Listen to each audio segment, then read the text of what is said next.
जंगल में बंटी कबूतर और टुनटुनी नाम के पति पत्नी रहा करते थे। एक दिन टुनटुनी और बंटी में झगड़ा शुरू हो जाता है। टुनटुनी, अभी तक तो मैं चुप था, लेकिन तुमने फिर से एक लड़की को जन्म दे दिया। अब मैं तेरी 3 बेटियों का खर्च नहीं उठा सकता। अभी के अभी निकल जा मेरे घर से। बंटी, अब मैं इन बच्चियों को लेकर कहाँ जाऊँगी? ये तीनों बच्चियाँ तुम्हारी ही है। तुम्हारा दिल आज इतना पत्थर क्यों हो गया है? इन बच्चियों के मासूम चेहरे को देखकर भी तुम्हें इन पे तरस नहीं आता?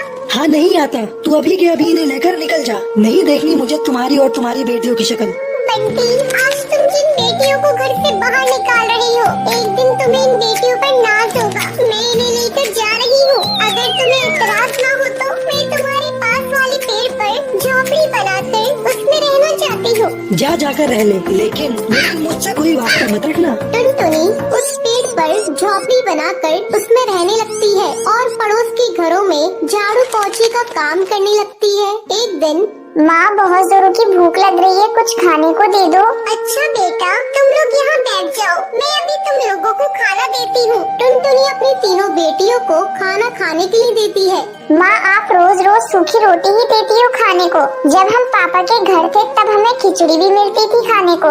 माँ, पापा ने हम लोगों को क्यों घर से निकाल दिया? क्या बताऊँ बेटी, पापा ने हम लोगों को क्यों घर से निकाल दिया? तुम लोग जल्दी जल्दी खाना खा लो, मैं कल तुम लोगों को किसी तरह खिचड़ी बनाकर खिलाऊंगी। रात में सभी सो जाती है, लेकिन टुनटुनी की आंखों में नींद नहीं थी। तभी उसके पास उसकी सहेली का फोन आता है। अरे टुनटुनी, आजकल तुम कहाँ हो? बहुत ढूंढते ढूंढते तेरा नंबर मिला। क्या बताऊँ, आजकल मैं बहुत मुसीबत में हूँ। मेरे पति ने 3 बेटी होने की मुझे सजा दी है। मुझे मेरी बेटियों के साथ मुझे घर से बाहर निकाल दिया है और मुझसे पूरी तरह से रिश्ता तोड़ लिया है। टुनटुनी, तू कल मुझसे मिल। मैंने गरीब लोगों के लिए एक सिलाई सेंटर खोला है। तू कल से मेरे इस सिलाई सेंटर की देखभाल करना शुरू कर दे और इस काम के लिए मैं तुम्हें अच्छा खासा बाजरा और अनाज दूंगी। तो क्या कहती है, कल से तू आ रही है ना?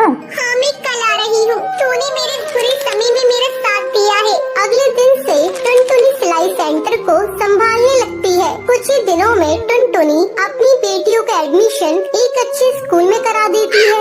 माँ, ये देखिए, हम तीनों अपनी अपनी क्लास में फर्स्ट आए हैं। हाँ बेटा, तुम इसी तरह मन लगाकर पढ़ना और एक दिन अपने माँ बाप का नाम रोशन करना। कुछ सालों बाद टुनटुनी की तीनों बेटियाँ पुलिस अफसर बन जाती हैं और अपनी माँ के साथ खुशी खुशी रहने लगती